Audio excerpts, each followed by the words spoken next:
Namaste students.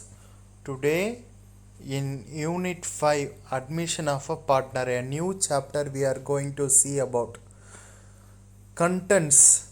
Here the contents: introduction, adjustments, requirements at the time of admission of partner, distribution of accumulated profit, reserves and losses, a revaluation of assets and liabilities, new profit sharing ratio and sacrificing ratio, adjustment for goodwill, adjustment of capital on the basis of new profit sharing ratio. Points to recall: the following points ought to be recalled before learning the admission of a partner. Meaning and features of partnership firm. அதாவது partnership ஃபார்மோட மீனிங்கும் அதோட ஃபீச்சர்ஸும் நம்ம தெரிஞ்சுக்கணும். Partnership deed, contents of partnership அது நம்ம தெரிஞ்சுக்கணும். அப்புறம் பார்ட்னர்ஸ் கேபிட்டல் அக்கௌண்ட்டு அதையும் தெரிஞ்சுக்கணும். அப்புறம் valuation of goodwill. Key terms to know: admission of partner, sacrificing ratio, revaluation account. Learning objectives: to enable the students to understand the accounting treatment at the time of admission of partner, prepare revaluation account, capital account, balance sheet of the firm after the admission of a partner. So இந்த சாப்டர்லேயும் கொஞ்சம் reduce பண்ணியிருக்காங்க. Reduce பண்ணதெல்லாம் அடுத்த கிளாஸில் சொல்கிறேன். இப்போ இதில் இருக்கிறத பார்ப்போம். Student activity. Assume you are in a partnership firm. இப்போ நீ ஒரு ஃபார்மில் இருக்க. You are going to admit a new partner into firm. உன்னுடைய ஃபார்முக்கு நீ ஒரு நியூ பார்ட்னரை அட்மிட் பண்ணுற. Think of any 5 agreements that you may want to include in the partnership deed. என்னென்ன அக்ரிமெண்ட் உன்னோட பார்ட்னர்ஷிப் டீடில் நீ இன்க்ளூட் பண்ணுவேன்றதை உன்னை திங்க் பண்ண சொல்கிறாங்க. ஸோ திங்க் பண்ணு. A person may join as a new partner in an existing partnership firm. This is call admission of partner.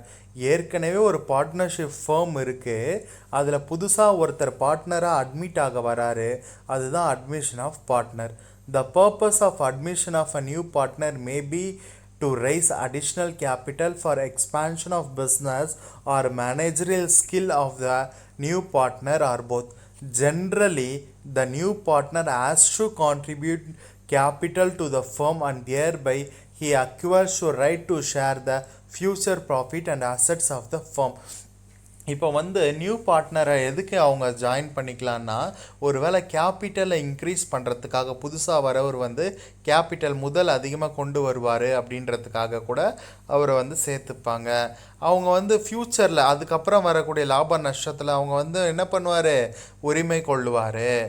On admission of a new partner the firm is to reconstitute with a new agreement and the existing agreements come to end. பழைய agreement போயிட்டு புது agreement வரும்.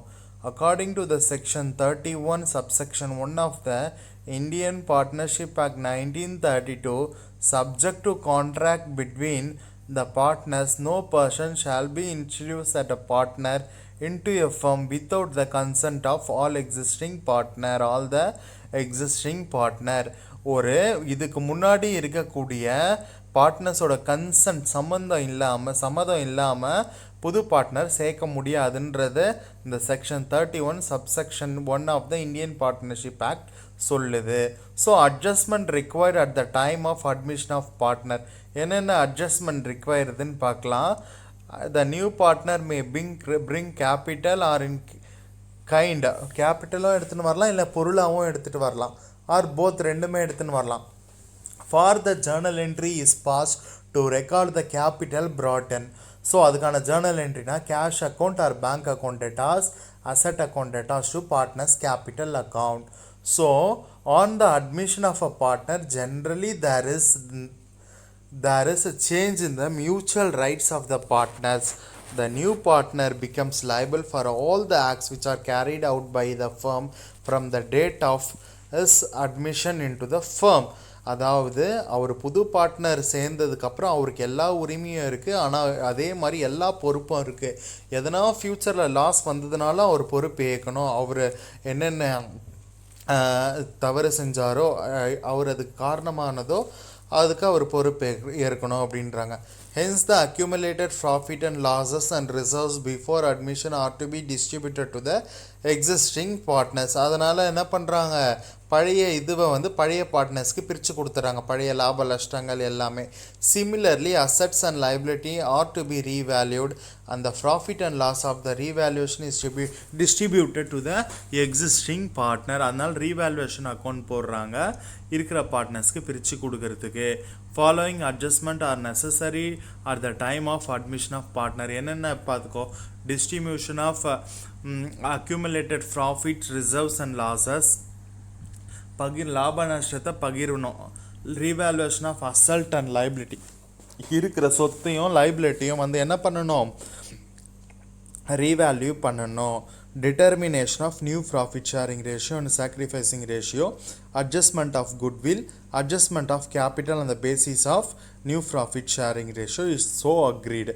So இது எல்லாத்தையுமே தான் நம்ம பார்க்க போகிறோம். இந்த மாதிரி இந்த 5மே தேவை. Distribution of accumulated profit and loss, அதுக்கப்புறம் அதை வந்து இது சம்மந்தப்பட்ட சம்ஸ், இல்லுஸ்ட்ரேஷன்ஸ், எதெல்லாம் இருக்குது எதெல்லாம் இல்லை அப்படின்றதெல்லாம் நம்ம நெக்ஸ்ட் கிளாஸில் டீட்டெயிலாக பார்க்கலாம்.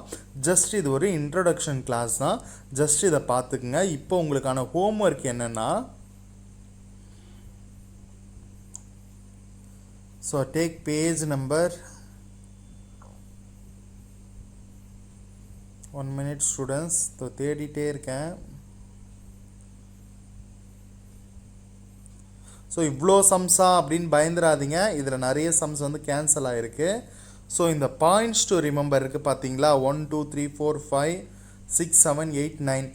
இதை அழகாக இந்த சாப்டர் உங்களுடைய அக்கௌண்ட்ஸ் நோட்டில் இல்லை தியரி நோட்டில் எந்த நோட்டில் இருந்தாலும் சாப்டர் 5 அட்மிஷன் ஆஃப் பார்ட்னர் போட்டு இந்த பாயிண்ட்ஸ் டு ரிமெம்பரை மட்டும் எழுதி அனுப்புங்க.